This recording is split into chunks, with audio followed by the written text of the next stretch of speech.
નામ ડૉક્ટર ઉલ્પા પટેલ છે। હું વાંસદા તાલુકાના લાખાવાડી ગામમાંથી આવું છું। તો મેઇનલી હવે ટૂંકમાં જ બતાવી દઉં છું કે આ ખમણ આવ્યું ક્યાંથી। ટોમેટો ખમણ છે, જે ખમણમાં આપણે નવી વેરાયટી એડ કરેલી છે, ટોમેટો ખમણ।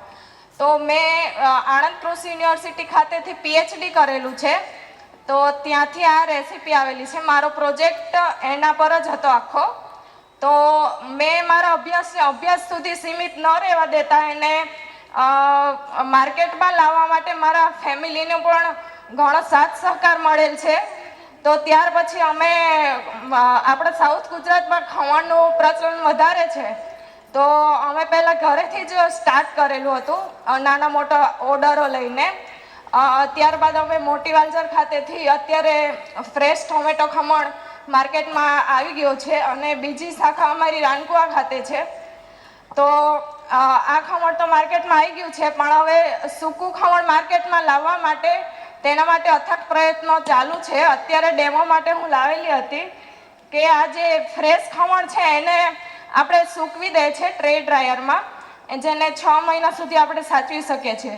પછી જ્યારે પણ આપણે ખાવાનું હોય ત્યારે ગરમ પાણી ખાલી એડ કરવાનું એમાં, અને જે ઓરિજિનલ ફોર્મ છે એમાં આવી જાય છે। તો એને બી આપણે માર્કેટમાં લાવવાના પ્રયત્નો ચાલુ જ છે।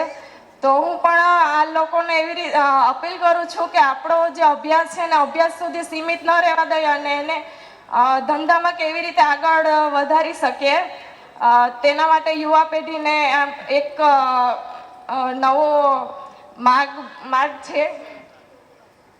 આપણે આ રીતે ડ્રાય ખમણ, આ ટોમેટો ખમણ છે અને આ સાદા ખમણ છે।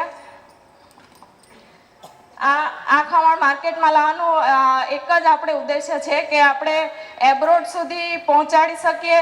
જે હોસ્ટેલમાં કોઈ વ્યક્તિ ભણે છે એના માટે એની પાસે ટાઈમ નથી હોતો, કે આપણે કોઈ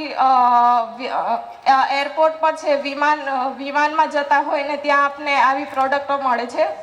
તો બસ આટલું કહીને હું આભાર માનું છું આપનો। આ ખરેખર સુંદર નવું સંશોધન